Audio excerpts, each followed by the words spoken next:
Hola, buenas tardes para todos y todas. Qué bueno tenerlos por acá.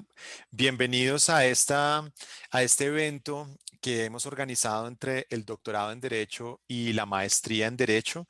Creo que con Antonio hemos tenido como esta idea quizás de que cuando termina un año académico tratar de tener una conversación con un académico de otro lugar fuera de Colombia que haya influido de alguna manera en el trabajo que estamos haciendo con los estudiantes de doctorado, con los estudiantes de maestría, etcétera. Entonces, esta es como nuestra idea de cada año tener una conversación de este estilo.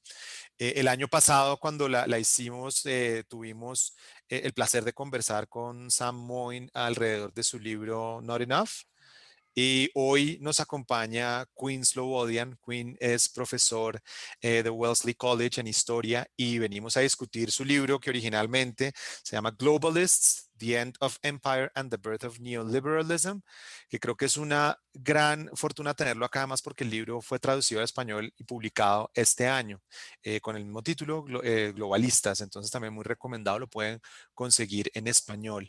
Entonces, ese es como bienvenidos todos. Antonio, creo que va a hacer un saludo. Sí, muchas gracias, Jorge. Hola a todos, todas. Qué bueno estar aquí con Quinn Slobodian. Qué bueno hablar sobre The Globalist. Y pues es realmente para nosotros, para Jorge, con el doctorado y para mí con la maestría, pues una maravilla seguir teniendo este tipo de eventos. Cualquier pregunta, por favor, al chat la pueden enviar y nosotros vamos como filtrando con Jorge. We're gonna first have a little chat talk with Professor Slobodian, and then we will open to the floor. So we are expecting questions, and on the chat you can put as many questions as you want. Apologies in advance if there are not appropriate answers to those questions, because we have here so many things to debate, as you will see with Professor Slobodian. So welcome, and what do you say, Jorge? Shall we start? Sure. So Quinn, thanks again. It's great to have you here. Yeah, good to be here. Yeah, awesome. So one of the first things that we would like to ask you about is your road to this book. So for many people who might be, this is the first book that they read from you, by you, sorry. So the first book that you wrote, or your prior work perhaps, was Foreign Front. So it was a very interesting history about activism in West Germany in the 60s, an activism that you actually argue that was deeply impacted by students of the third world, so-called third world or the global south, going to Germany to study and have this third worldism or activism within West Germany. And then some years later, you come up with globalists. So I wanted to ask you pretty much about the ways in which you came up with this book, and what's the road between starting writing about what you were writing in Foreign Front and perhaps globalists. How did those ideas unfolded? Yeah, well, once again, thank you, Jorge, and to the rest of the faculty for hosting me. I'm really happy to have this conversation. Well, I think that, this is something that I think generationally will become ever more obvious as we all become old and start thinking about our lives as, sequences of events. But especially in the United States, 9/11 and the invasion of Iraq that followed it was really a generational rupture. And the politics that were happening before that were quite different from the politics that we all felt sort of thrust into as a result of the war on terror, the new war in the Middle East. And only now, I think, are we, in the last 10 years or so, finally emerging back into some of the concerns that we all had around the turn of the millennium. Someone who's actually written about this quite well is Naomi Klein, writing about how the climate movement had a real momentum in the late 1990s. The alter globalization movement, as we know, had its high point in the late 1990s and early 2000s. And then with the rupture of 9/11 and the American response to it, suddenly everyone was forced to realign their political concerns. The war on Muslims inside the United States became very important. The attempt to slow down the American war machine at any possible cost was suddenly at the forefront of everybody's agenda. And a lot of these things around social justice, when you think about it in terms of global economic governance or environmental issues, were sort of pushed to the wayside or pushed to the side for the time being. And when I was thinking about an answer to your question, I realized that I was forced to answer it in these terms because, in fact, in early 2000s, I was already thinking about this question of the injustices of the existing form of global governance, the ability to have some kind of an alternative or a resistance.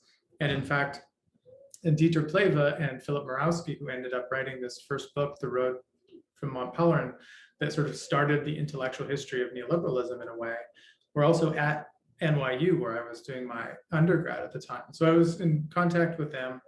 And when they had their conference that eventually became that book, I actually presented on German order liberalism in place of Ralph Patak, who ended up writing the article in the Finnish version. So that was something that I was already doing and thinking about, was like, how can we organize economies differently? What are the kind of politics behind the economics? What are the assumptions about human nature, the limits of collective action, the use of the law? All of these things already forefront in my mind. Then Bush went and invaded the Middle East, and we all had to rethink what was important, to be quite honest. I was in the middle of this cohort of people who was writing their dissertations or starting their dissertations, and almost everyone's topic changed in response to what was happening. And I was completely carried along by that wave, in a sense. In New York, part of these biggest street protests in American history, coordinated against the Iraq War in February 2003. And the question all of us had all of a sudden was, how can we exercise solidarity of any kind with the people at the suffering end of the American Tomahawk missiles and Bradley fighting vehicles and satellite surveillance and all the rest of it. And as with many other people, we were sort of drawn back to the history of the 1960s and 1970s and the history of the Vietnam War, when, for better or for worse, large numbers of people became incredibly viscerally and emotionally committed to connecting to distant suffering populations about which they knew basically nothing, right?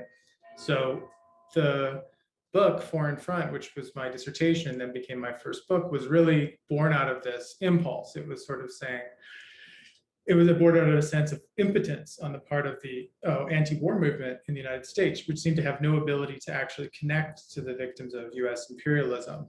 And so going back to the sources, back to the archives, which I did as a historian, was very illuminating, because I found out that the story that we had about West German students and the Third World was actually backwards. So we had this story, which was that young, idealistic, naive white West Germans had this fantasy projection about the Third World, and then put up, beautiful Che Guevara posters and put on Mao hats and play acted the Third World and pretended to be Third World guerrillas. And that was the story of internationalism in the 1960s in West Germany. And in fact, you go to the archives I did, you find that no, at the beginning of the 1960s, 10% of students on West German campuses were not from Germany. And a good chunk of those were from developing countries, global south, third world, however you want to describe them. And those people were coming from a more politicized part of the world than Germany. So early 1960s, young, welfare-fed, white West German kids didn't really have many politics. It was like the United States in that way. But you get someone in your classroom now from Ethiopia, someone in your classroom from Nigeria, Ghana, Angola, Iran, India. They brought their politics with them. And so the book basically was about that. How do these personal contacts, one-on-one relationships actually politicize Germans? So Germans didn't discover the Third World, but the Third World kind of discovered them as a resource for a platform for creating larger echo for their own campaigns for civil liberties back home and American war and so on. So that was, that was this kind of like Bush interregnum in my life and many of our lives. And if you're living in Iraq, it's not over, obviously, or Gaza. But it was the case that after that book was finished, the first thing I did was I embarked on another project about East German solidarity with the African and Asian world, which produced an edited volume called Comrades of Color, a lot of it to do with East Germany and China. And then it was kind of like, all right, what next? Finally now there seems to be sufficient calm in the Obama era.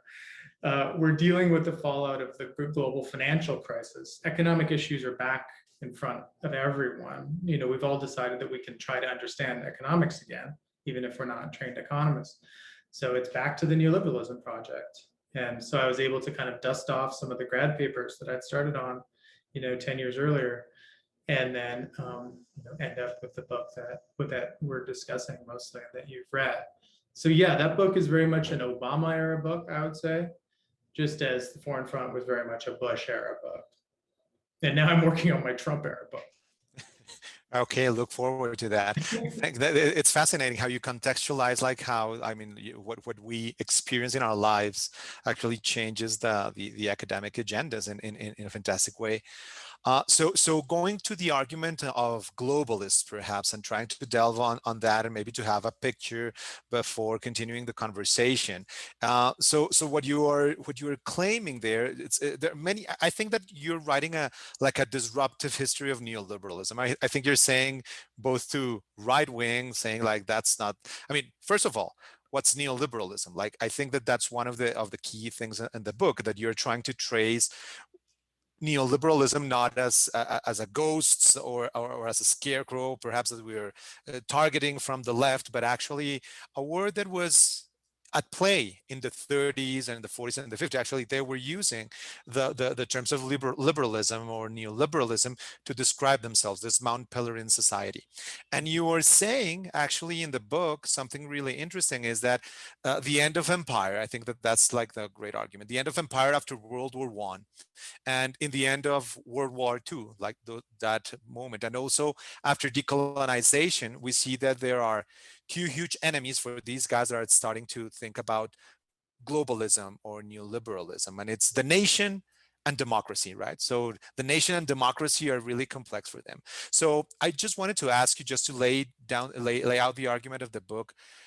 What's the struggle that you see between people like the guys at MPS, at Mount Pelerin Society, this strand of ordoliberalism? If you could describe us a little bit why you're telling the story of this particular group of neoliberalism, like Hayek, Röpke, and all these guys, and not Friedman, for example, that you made that argument in the book. Mm-hmm. And also, how are nations and democracy seen by these guys as some sort of enemies for their project of global governance through a particular understanding of the economy, perhaps? Sure. So, I think that there's, let's just say for the sake of this, that there's three big things I'm doing in the book. Two of them are not particularly inventive or novel because I'm writing on other people's coattails. Then the third is maybe the thing that is most unique about what I'm trying to do. So the first two that others have done, but I still think it needs to keep being done because the scholarship on neoliberalism is always sort of becoming more confusing every day. The first is to say, all right, there's different ways to study neoliberalism. You can study it as a period of time from like the 1970s to the present. You can study it as like a set of policy packages, which you think of like the Washington Consensus, basically, privatization, deregulation, and so on. Or you can study it as an intellectual movement of people who actually began by calling themselves neoliberals in the 1930s, and occasionally continue to do so up to the present. So the third approach is the Mount Pelerin Society approach, sort of pioneered by Dieter Plehve, Phil Murawski, Benny Walpin.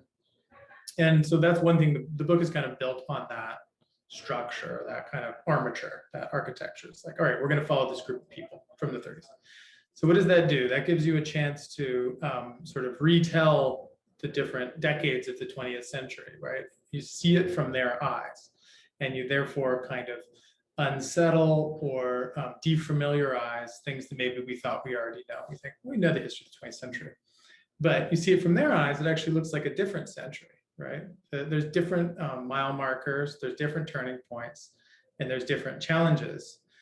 So the second thing that, that the book does that, again, I think is not entirely original is I say, well, look, neoliberalism isn't just a project of rolling back the state or trying to shrink the state or make the state go away.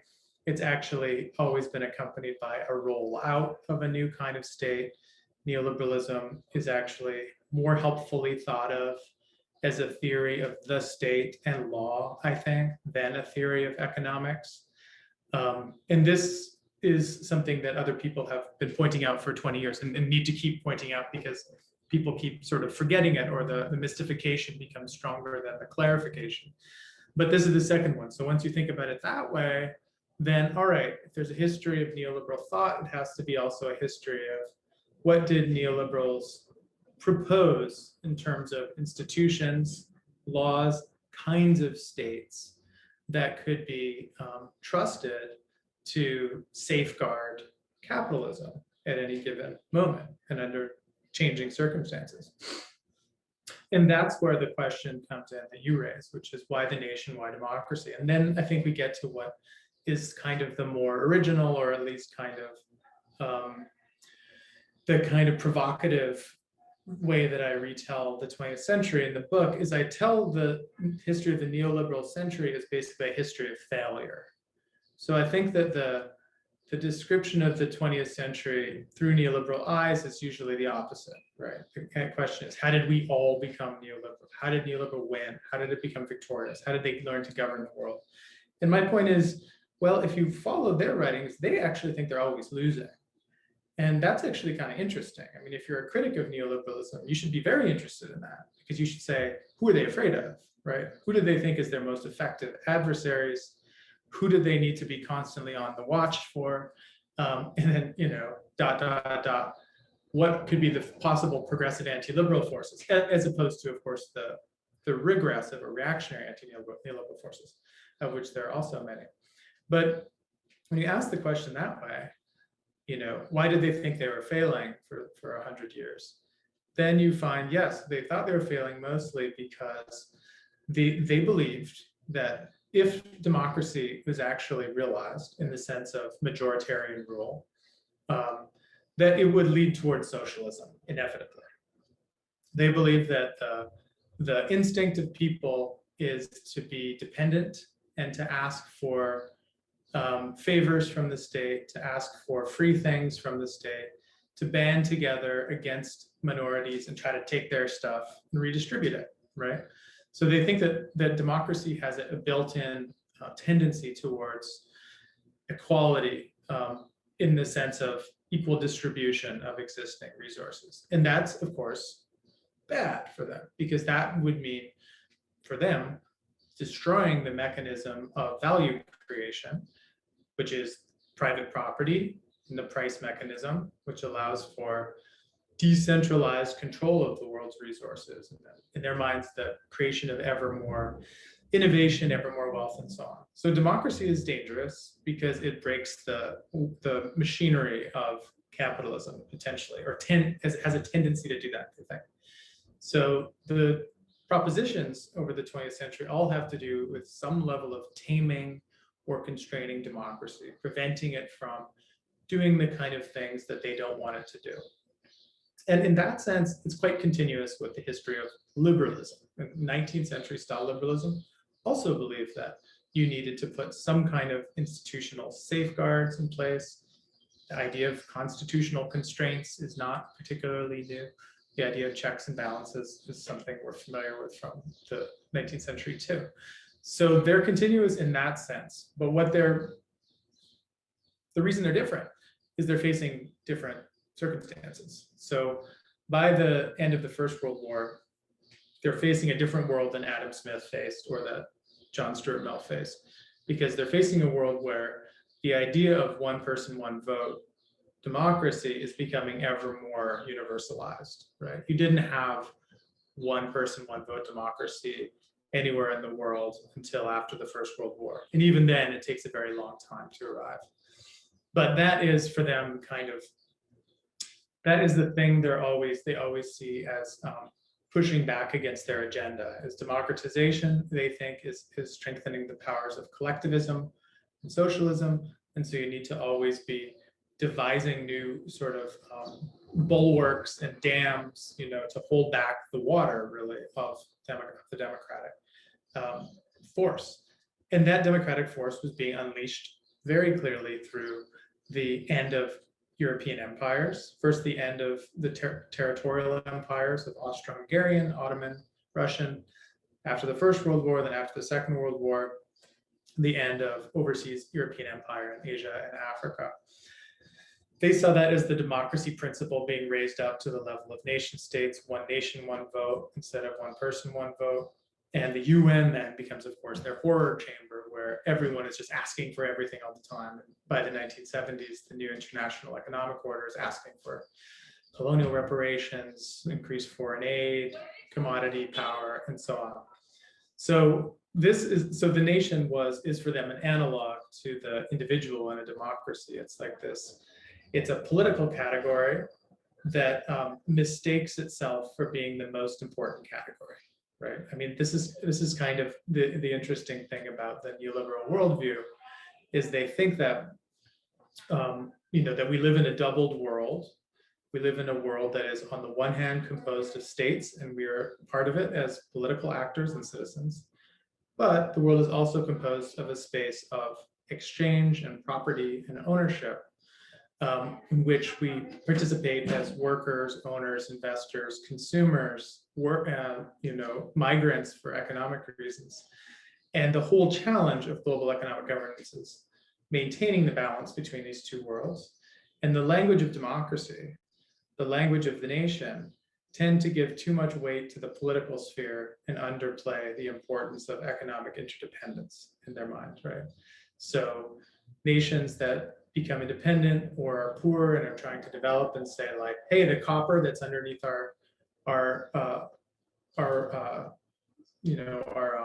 the surface of our nation, that should belong to us because it's in our territory. They would say, oh, classic category error. You're mistaking an economic category for a political category. That belongs to an investor back in New York or London. It is not yours. Just because it's present here doesn't mean it belongs to you politically, economically. So this tension between the political world and the economic world is the one that really the whole project of neoliberal global governance is designed to try to solve. And it's very hard to solve, actually. And democracy and nationalism are, for them, the two most consistent sort of disruptive forces in maintaining a protective relationship between the political and the economic sphere. Okay, I just turned off my video. I'm sorry because I'm having trouble with my connection, but let me lead you to another main thesis, another main idea running in your book. And it's about thinking of neoliberal markets as operating independently of human intervention. And when actually they work based on extra economic conditions. So first of all, when we came to believe that market really operates independently of human intervention, and is this future unique to neoliberal dynamics? Most of all, when thinking on the world economy element. Or can we think of other theoretical frameworks resorting to this institutional arrangement? I'm thinking, for instance, about Max Weber's consideration that capitalism and its need of stable legal systems would never come to success were not for bureaucracy, and vice versa. Being bureaucracy kind of an extra economic condition, and certainly Weber not being a neoliberal thinking. So what do you make of it? Right. Yeah. I mean, I think that this mystique, or this idea of the self-regulating market, it is something that has been created by the critics of neoliberalism as much as it's been created by the neoliberals themselves, actually. Polanyi, right? I'm sorry? Polanyi. Right. I was going to say, I mean, that category of the self-regulating market, we haven't had that forever. It was actually invented by Polanyi. He coined the term and he used it for the first time in 1940. And then it became a central idea in the Great Transformation. And I think that, I've been forced to kind of defend myself about the Polanyi stuff because there's Polanyi people that feel like I was too hard on him in the introduction to my book. And so I kind of am willing to concede that what Polanyi is doing in the Great Transformation is something that's quite subtle and easy to miss, and also easy to misunderstand. I think, what he's saying is, there is a doctrine of economics, and he's not talking about Hayekian economics, he's talking about neoclassical economics that imagines the world as composed of equilibria and relationships of supply and demand, which are self-regulating, self-equilibrating. And so he says, the liberals set out to make the world look like that, but they always conceal the fact that it requires laws, it requires bureaucracies, it requires states. It actually is not self-regulating. And yet, it's like a three-step argument, and yet their efforts to make it like this over time does end up producing incredibly destructive effects. It produces a kind of anger towards the state, a distrust towards the state, because people cease to realize that the economy actually relies on law, relies on regulation to exist under any form, right? So I think that argument has been picked up incompletely by a lot of critics, and that by the 1980s and 1990s, you have this sort of a two-front problem, where on the one hand, you have ideologues like Ronald Reagan saying that the market is magic. And then in the 1990s, you have ideologues like Tony Blair or Gerhard Schroeder or Bill Clinton saying the market is natural. It's like a storm. It's like a changing season. It's like the changing of the tides. We can't do anything. It works by its own dynamics. So you have those people promoting the idea of the self-regulating quality of the market. And then you have the kind of defeatism, in a way, of the left, which is saying, oh my gosh, we are all subject to the forces that are beyond any comprehension or any human control. So there was a weird kind of a meeting in the late 90s, I think, of the critics and the advocates of global capitalism, both of whom sort of agreed that it was so overwhelming that you could do nothing but kind of react to it or dream of a final victory when it's smashed or whatever, right? But if you read more closely, and that's what the whole point of my book is, if you read more closely the neoliberal intellectuals themselves, they're much more the descendants of Weber, as you describe it, and in some ways, to be honest, the descendants of Polanyi, in the sense that they're very attentive to this question of embeddedness, extra economic conditions, all the things that are necessary for the economy to work. And it's actually, and this is kind of the paradox that I try to get at in the book, it's precisely because they think the market is beyond human comprehension, they agree on that you can't actually understand the market per se, right? So the project of neoliberalism is not penetrating the mysteries of the market. They think that penetrating the mysteries of the market is what socialist economists do when they try to subject it to plans and equations and statistics and try to solve future outcomes. They say, no, the economy is beyond human understanding. It's mystical.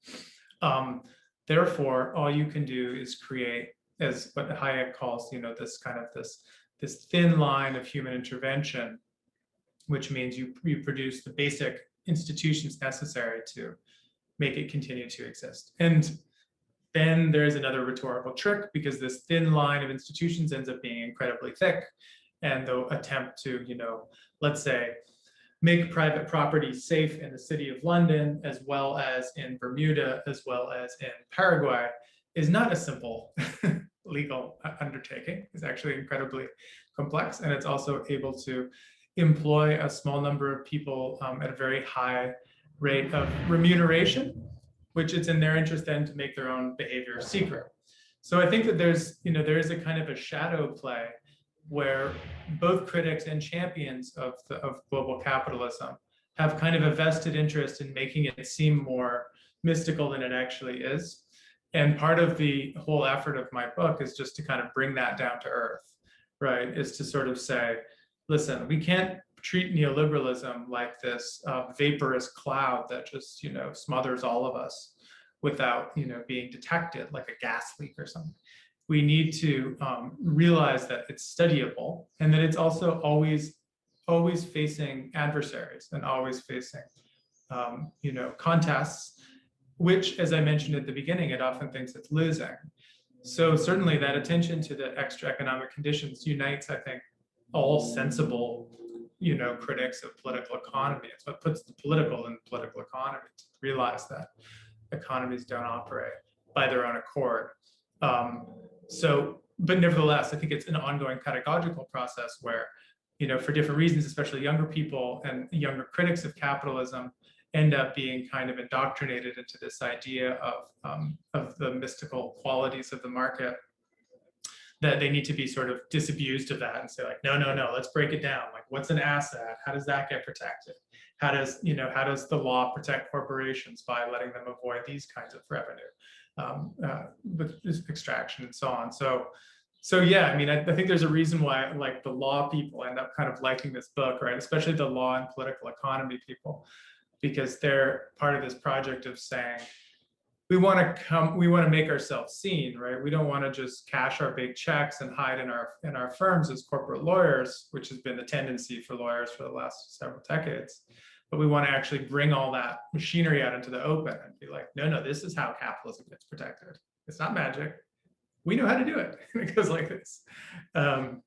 So that's what partially why I feel like I've seen eye to eye so much with, especially people working on international economic law and matters like that, because there's that same drive towards materialization or visualization of things that are made to seem invisible for different political reasons.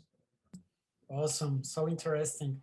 So thus far, we have talked about things contained in your book, but let me send you to something that I don't see that much in your book, cosmopolitanism.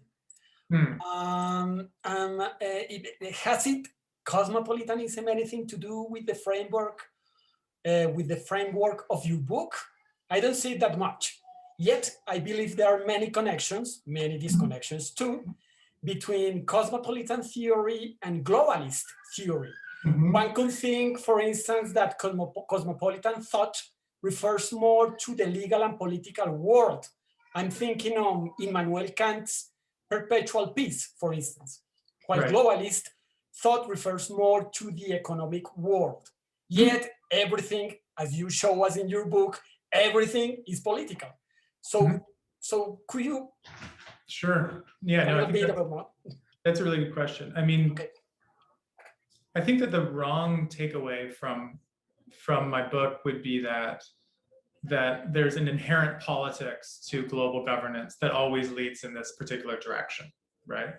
I mean, that's what I try to make clear, especially in the chapter on the 70s, is that often it was this neoliberal form of globalism that was battling with other forms of globalism, right? So in the 1970s, there was a big push to do more kind of technocratic overview at a global level, mostly through the UN and the visions of the Club of Rome reports, which began quite distant and ecological, but actually became much more political, economic when Jan Tinbergen, the socialist economist, took over. Vasily Leontiev, another socialist economist, was deeply involved with those projects too. So that's the first thing to say, is that the argument in my book is not that all globalism is neoliberal globalism. And that's actually, as it turns out, quite an important point to make, because there are some people on the far right who take that distorted message from my book and use it for their own purposes. So I have had some resonance of the book from people who I consider on the far right, who say that, look, he shows everything global is about disempowering people, and therefore we need to return to the nation because it's the only true adversary of globalism. It's like, well, you haven't read very closely, because I think that the point is that, the late 1990s stuff and the 1970s stuff were pushes for alternative globalism. And what you're describing is exactly part of that conversation. So in the 1990s, there was, of course, as you're saying, a huge discussion about, what you would call global constitutionalism. And I presented at the WZB in Berlin to Matthias Kumm's group there on global constitutionalism. And they thought it was interesting because they're like, wow, we were thinking about the regulation of the world, but not from this angle at all. We were thinking about it in terms of human rights and sort of the response, the possibility of bringing sort of atrocities before an international criminal court. And they were thinking of it as sort of a political project that could make rights universal in the pursuit of the kind of cosmopolitanism that some people would interpret the way that you're interpreting. So I think that part of the project of the third way in the 1990s that we're still sort of coming to terms with is the way that a political language of globalism got wound up with human rights. And here I'll be echoing your previous discussant, Samuel Moyn, the way that a particular vision of universalism through the political talk of human rights ended up becoming wedded to an economic language of globalism, which was really about this capital rights over human rights, was about capital security over other forms of food security, for example. So the hijacking or the Hayeking, as was once cleverly said by an international lawyer of human rights in the late 1990s, I think also hijacked the project of cosmopolitanism as you're describing it. So I think a short way of saying that, responding to this, is that I think that so far cosmopolitan has been a kind of an inadequate adversary for this kind of neoliberal globalism. I say that with no pleasure, because I think I would love it to be more effective. And maybe indeed part of the project that I see myself as part of is producing a more effective globalist adversary for this version of neoliberal globalism, and which would be definitely connected to climate and eco-socialism at some level, and is, of course, simply a work in progress, of course, at this point. Really interesting about those globalist rivalry. Before I ask my next question, please, everyone in the audience, if you want to raise your hand or write your question in the chat, so please feel free to do so.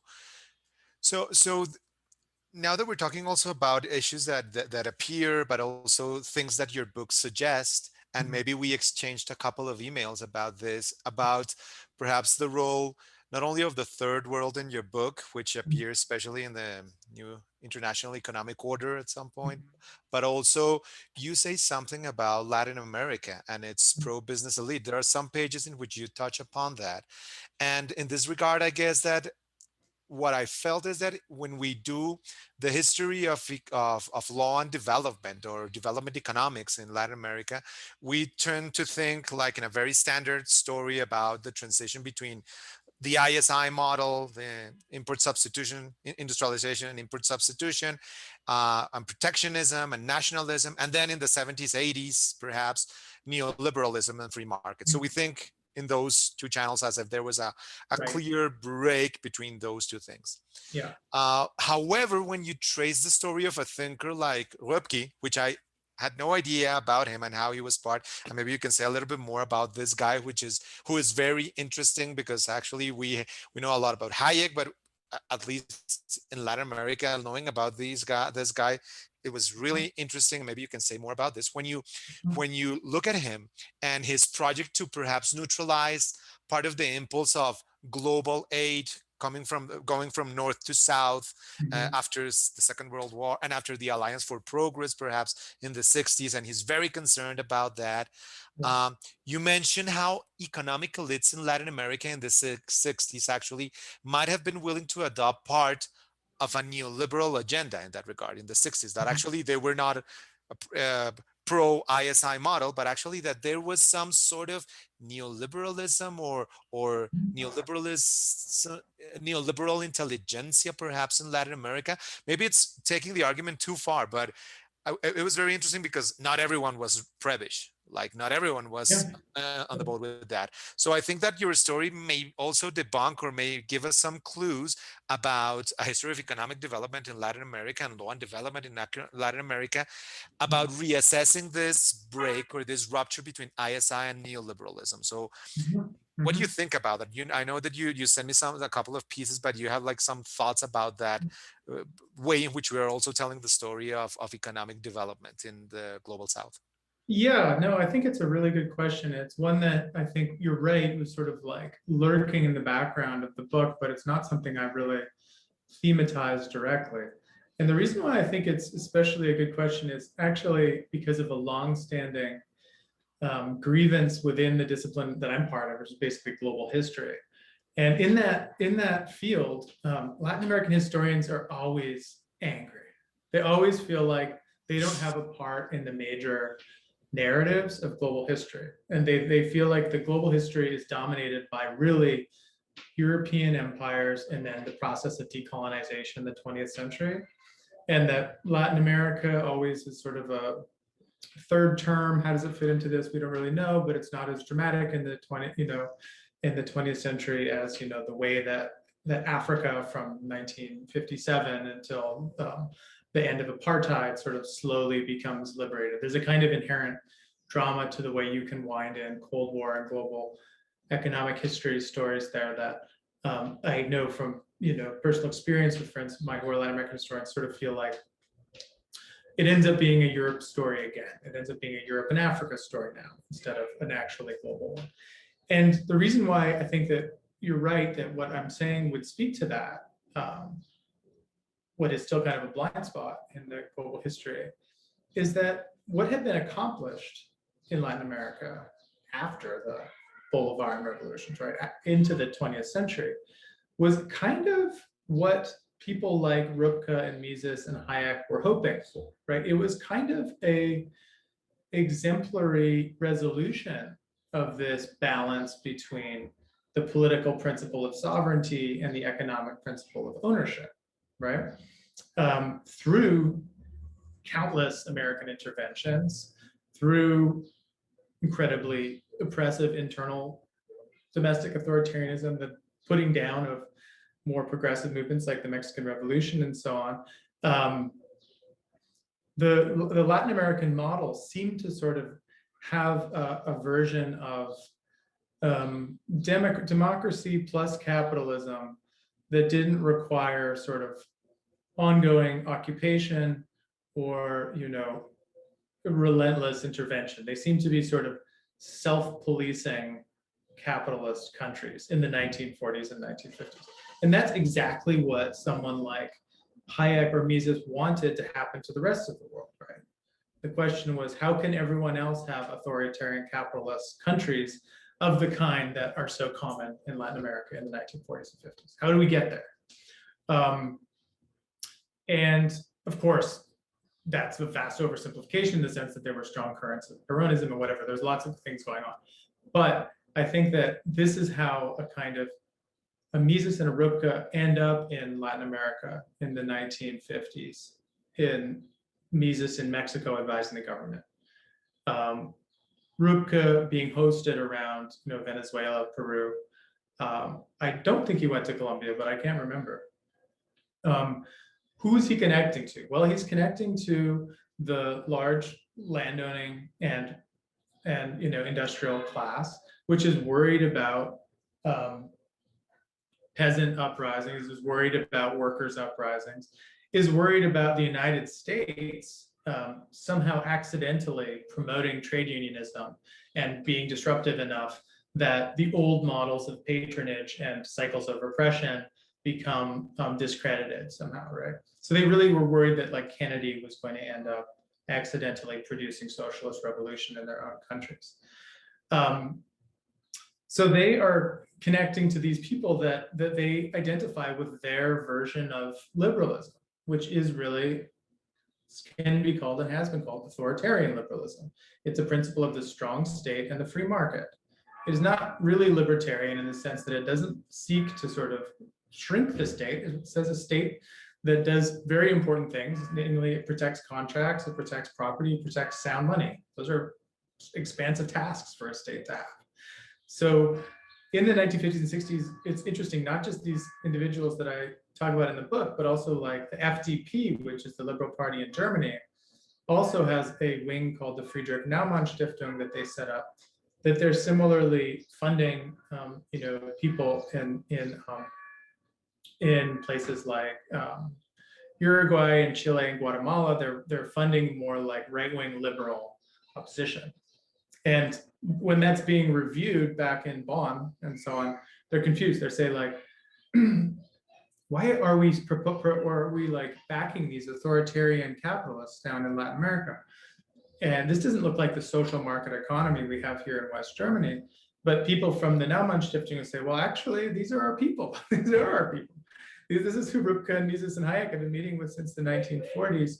And how are those people described in the social science literature in the early 1960s? They're described as neoliberals, right? If you search JSTOR, you search academic databases for the term neoliberalism, and I have, you get a bump in the early 60s, and it's talking about Latin America. It's talking about authoritarian capitalism in Latin America, then eventually kind of fades away. Comes back big time, of course, right? I think the way that the left picks up the term in the 90s in France and Germany and the United States owes everything to Latin America. It comes by way of Latin America. It comes by way of Spanish, back into English and French and German. So in other words, I think you're right. The story doesn't have to start with Pinochet. That's it. And it actually has, Pinochet was only, the most successful of a bunch of partners that were created by this network who were all doing the same thing, which was saying, how can you have economic freedom without disruptive democracy that protects capital rights and doesn't seek to have actual distributive equality. So that, that's a real art that a lot of Latin American leaders perfected across the 20th century. And it's for good reason that they were seen as kind of heroes in the neoliberal self-history in the night. And they are members of the Mulpellerin Society, right? So a great example is Manuel Ayau, who was very close to the dictatorship in Guatemala and starts this Francisco Marroquin University in Guatemala City that just gives honorary doctorates to every single member of the Mulpellerin Society, and was 100% close to the military dictatorship, and was in fact acting as a counterweight to the larger democratic popular university. So there's a real story to be written there, and in fact people are writing it, and I'm very happy to see. But what you said is actually provoked me even more to think like, I wonder if there's like a meta reflection here about how this story should change our big narratives of global history, which I think do tend to work the way you say, this ever more unhelpful periodization, which just says, it was ISI ruled everything until some magic moment in 1982 after the debt crisis, then neoliberalism ruled everything until the pink tide or something. The work of Amy Offner, who maybe you know, but she just wrote a wonderful book about Colombia called Sorting Out the Mixed Economy. She makes a very strong claim there that every paradigm has its seeds in the previous one.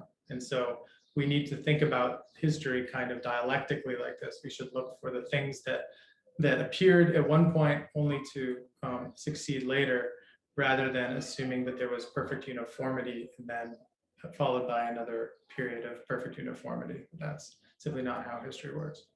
Yeah, that's great. Yeah, we also had a very interesting conversation with Amy Offner about the sorting out the mixed economy. Yeah, Okay. it was fascinating. Also, this take that you're having, and how it also talks very well to this, I think, of all the project with you and what you're doing here at Globalists. There's something that I think that in your last answer that connects with something that I wanted to ask you, and it's bringing back law and legal theory to the picture, and legal and political theory in the picture, which is something that your book does, I think, in a way that it's really inspiring to think about also intellectual history and law in the picture of intellectual history.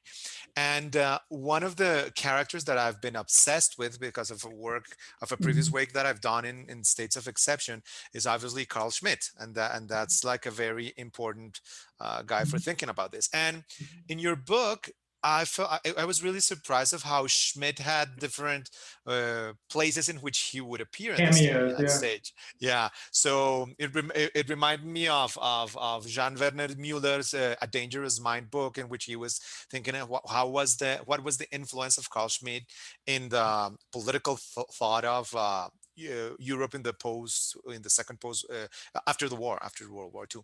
And there were like three Schmidts that I noticed. So there was the Nomus of the Earth Schmidt, the one that's thinking about the distinction between imperium and dominium, which is it's very important for the whole argument. So separating the economic from the political realm. Mhm. There's also the Schmidt that appears more, I felt like, the one of the crisis of parliamentary democracy, perhaps, as a critic of liberal democracy, and Mhm. flirting with the argument at the end of that book of democratic dictatorship, which actually the neoliberals are keen on the idea that you can have a democratic dictatorship.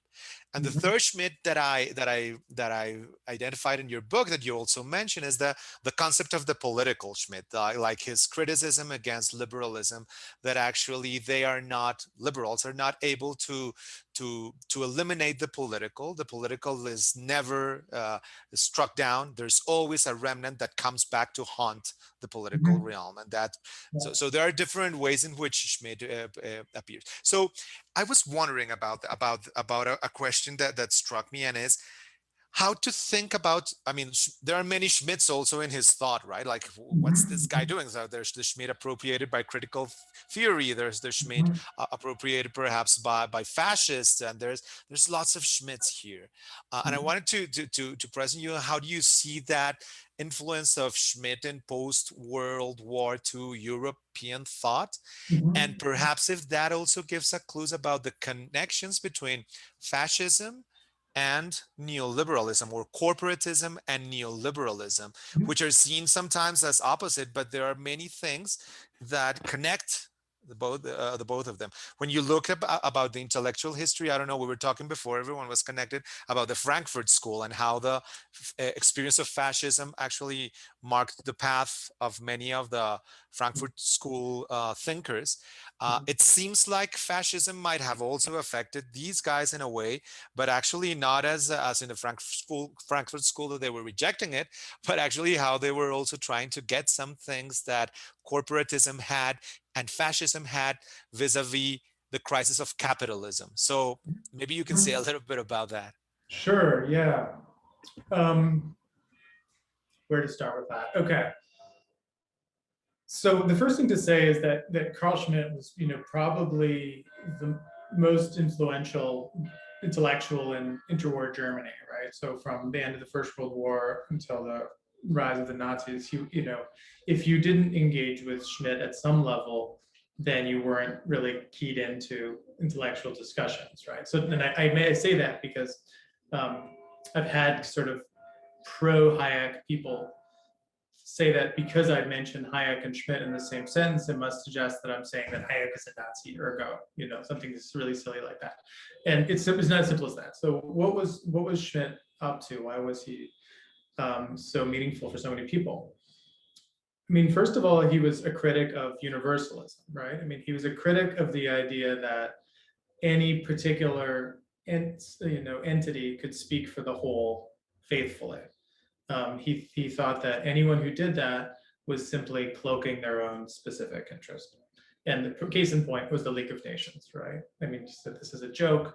They come along and say they're speaking for the world. No, they're not. They're speaking for the UK. They're speaking for the France and the other members of the League of Nations. In fact, in a hierarchy of who's the most powerful. So he absolutely rejected the language of humanity, rejected a language of the universal, and rejected a language of the world, right? For him, the language of the globe was an enemy concept, basically. The neoliberals that I write about strongly disagreed, right? They strongly disagreed. So it's at the level of the scalar, at the global, that we can see the clearest distinction between them and Schmitt. In other words, when he said that imperium and dominium were kept separate, the world of sovereignty and the world of property were kept separate, he meant that as a condemnation, right? That this was bad. We actually need to not separate these things. Politics needs to be more important. If politics wants to take the copper under the earth, then it should be able to take the copper under the earth. why should we respect these property rights that cross the globe? He said that effort was that of the 19th century. The era of the 20th century was rejection of that division. The neoliberals said the exact opposite. They said the 19th century model, where those things were separated, partially for some people under violent circumstances and so on, was actually the ideal to which we want to return. And here I think I really like this point that Fritz Machlug, one of the Austrian neoliberals, Hayek's contemporary, made about the category of integration. So he points out that integration comes from the Latin word integratio, which means the recovery of something that has been lost. So in other words, when you're doing integration after the Second World War, knitting together markets, you're not trying to create something new. You're actually trying to going back to something that had been lost, which they think was the economic unity of the world in the 19th century. So on that scalar point, they couldn't be more different at the top, at the highest level. When you go to the bottom level of the scale and the question of the people and the problem of mass democracy, the story changes. When you go there, I think that both Schmidt was an anti-socialist. Schmidt was worried about the same thing that the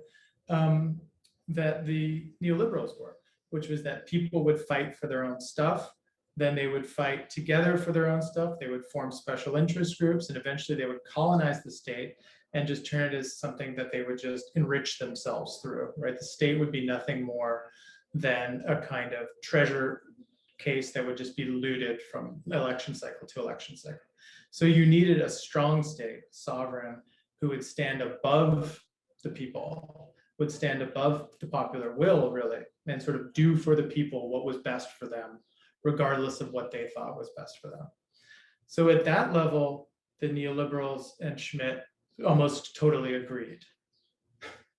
The Ordo liberals who were operating under fascism, they were operating in the Third Reich and cooperating with the Nazis, with the exception of Wilhelm Röpke. I mean, they're writing manifestos that are self-consciously using the same language as Schmidt, saying that we need a strong state and a free economy, which is borrowing directly from Schmidt's language. Why? Because if we don't, the people will just take the state and tear it to pieces and use it to, they'll consume the state. So we need to fortify the state, make sure that it protects the market, make sure that it protects free exchange, capital rights.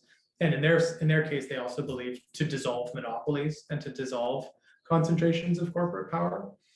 And Hayek, in his proposals after the war, especially in the Constitution of Liberty, is mostly trying to come up with new legal forms that will serve the same function. So their whole project can be thought of in Schmittian terms as creating a kind of a guardian for the free economy that stands above and outside of popular democratic control. So I think there, on that front, yes, that's the authoritarianism implicit in their model. It's the place where fascism and neoliberalism could be seen as having some correspondence. But I personally don't go that far down that road in interpretation, mostly because I'm quite interested in that higher scale. And I think that as soon as you scale up from the nation, the similarities begin to vanish. In fact, they do vanish, because fascism, at least in its mid-century, early 20th century European varieties, was very interested in autarky. It was very interested in lining up territory and economic space in such a way that you wouldn't be compelled to deal with others as equals. And there is a way in which it's essential to neoliberalism that polities interact formally as equals. That is, so I think in that sense, this combination of economic inequality and hierarchy combined with formal equality at the political level is that's the axis that neoliberals are trying to fix. Fascists aren't interested in that. Fascists want both to go like this, right? There's political hierarchy, there's economic hierarchy, the powerful rule the weak, full stop. Why would we treat as equals people who we clearly know are not our equals, other than through sort of, a social Darwinist sort of recognition of peers, as Hitler felt with the Anglo-Saxons and so on. But I think in general, when you look at it from the point of view of international order, very few similarities. When you look at it at the level of state-society balance and dynamics, then yes, and a core fear of democracy unites both of them. Okay, awesome. Let me ask you two questions, short questions. One is mine and the other comes from the floor, from the public. We are start taking questions from the public because time is running, right? Sure. So the first one is mine, and it's most of all are lawyers. So let me ask you about the dense theoretical presence of law in the Geneva School. Perhaps that dense theoretical layer does not appear in what we label the Chicago School. So do you think there are like distinctions between other strands of neoliberalism and the Geneva School, and that has to do with this theoretical consideration of law? That would be the first question. And the second one comes from the public. Daniel Ospina is asking, how does your history of neoliberalism interacts with Marxist views, such as David Harvey's that depicts neoliberalism as a project to restore class power? Mm-hmm. The globalists, you trace neutral on this issue, or are they aware of the impact of these ideas and the impact that it has on inequality? Yeah. Okay, so first to your first question, right? And this actually came up with Jorge a while ago. I didn't answer that, but the difference between, say, the Geneva School and the Chicago School. Exactly. So it's certainly not true that the Chicago School is inattentive to law, right? I mean, the law and economics field comes out of the University of Chicago. The question of scale, though, comes back again, right? Because I do think that Chicago School of Law and Economics is mostly interested in the organization of national economic space.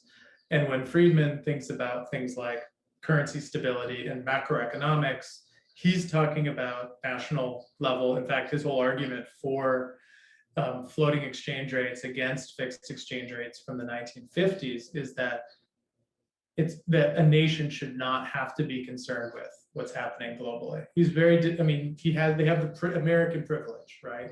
Of being able to kind of ignore the rest of the world because you're the economic hegemon, you have a vast internal market. You can sort of forget the world as an American in general and an American economist in mid-century in particular. You have that option. Almost no one else in the world has that option, right? And so in that sense, the Geneva School people are just concentrated examples of the predicament that most of the rest of the world finds itself in, which is being dependent somehow on a world market. And in that sense, all of their ruminations and their proposals imply a scale above the nation. The question is, how can you organize interstate relationships such that you are not shut off from markets, either as importers or exporters? That's kind of the core question, especially if you're living in Austria, which has had an empire like this and now has a little tiny country like that after the First World War and is covered with war debt and so on. Those people relocate to Geneva, and in Geneva, that's the whole question, is how to knit back together larger and larger free trade areas within which populations will be able to feed themselves, and of course, also possibilities for enrichment will expand and so on. So I don't know, I wouldn't say it's so much the law variable, because law and economics are one of the most important things in American political economic history in the last several decades. But it is that, and once again, the sort of international question, the scale up question. And there, actually, I wanted to add something to your earlier question, or sort of as an addendum to my answer, on how kind of cosmopolitan got swamped by neoliberalism. And I have another, I think, nice piece of evidence, which is the idea of rule of law, right? So that can be variously understood as something that is in the interest of a kind of Kantian legal globalism, or alternatively, a more like Hayekian interest in capital rights and capital security. People have done work on this. I've done a bit of myself, but when the World Bank started to create these rule of law indexes in the 1990s, how did they conceive of the rule of law? How did they measure it? Well, they went back to the 1970s and found the rankings of nations that the financial press, specifically Euromoney, an institutional investor, had created to say what was the safest place to lend money to. That was the rule of law. So it was quite literally investor security, predictability from the point of view of a cross-border investment became enshrined as what we meant by the rule of law in the 1990s. And that's another example of it being kind of hijacked or hijacked, right? This, no matter what the intention was of that, it de facto became a project about controlling global capital rights. So that maybe is a good segue also to respond to Danielle's question from the chat. Sure. So I think that part of the way to answer that is that I am trying to sort of take apart different definitions of neoliberalism. So I think when Harvey says that, you know, neoliberalism meant the restoration of class power from the 1980s onward, I don't disagree with him that there was a restoration of class power from the 1980s onward. The way in which the ideas of these specific thinkers that I'm writing about somehow caused that, I'm less sure of. So I'll give you a very concrete example. So the Reagan tax cuts, right? If you want to talk about restoration of class power, what better example than, you know, the top marginal tax rate in the United States being slashed by something like 50% in a matter of a couple of years, giving big share of profit back to capital management, taking it away from labor. Was that coming from the playbook of Milton Friedman? No, in fact, Milton Friedman opposed the tax cuts. He thought that they would lead to exploding deficits and fiscal irresponsibility, and he needed to pay for them somehow through other cuts. They happened against his better judgment, against his advice. What happened was basically the Japanese and the Saudis ended up just buying up American treasury bills and American debt and financing it themselves. And so America was able to, like, you know, not experience enormous economic difficulties in the early 1980s. But there you can see already that if I want to explain what happened in the early Reagan years with tax policy, I find it unhelpful just to say neoliberalism did it. Because what do we mean when we say that? I don't think neoliberalism has a change in the world. I think it can only produce a set of ideas that help inform policymakers that make policy choices that sometimes have unexpected consequences. So I'm all for a way of looking at the last 50 years of global capitalism as producing ever greater inequality and ever greater gaps between the wealthy and the rest. I'm 100% committed to that. I don't know if we have to make all of those investigations under the umbrella of something called neoliberalism. And in fact, I think we might make things more confusing for ourselves if we try to shove all of that underneath something called neoliberalism. I prefer myself to hive it off and say it's the specific ideology, and it did some things, it didn't do most things. And we can talk about global capitalism all day long without having to call it neoliberalism the whole time. Or else we find ourselves in these morasses of conflicting definition, which has made people want to run away screaming from the term for the last several years. Awesome. I think that's an answer to the second question on the chat. So we have a raised hand, Juan Amaya. Go ahead and thank you. Juan, adelante. Thank you, and thank you, Quinn, for your work. Your work is amazing. I have a question with regards to, well, you said we're talking about how you sort of like moved from a period of momentous events after 9/11, and then the big financial crisis in 2008, and now Trumpism or Trump. I'm sort of envious of having these big moments with a long distance between them. Here in Colombia, at least, I don't know if Jorge and Antonio agree with me, but I feel that we have them, but every 16 months or something. And so that brings me to my question, which relates to something you said a while ago, that you see yourself as doing history of the present. You even called yourself a presentist. And I was wondering if you could expand a bit on that. And also, this idea of the present seems deceptively easy to know what that is. I have no idea what's going on right now, actually, to be honest. Yeah. What is the present?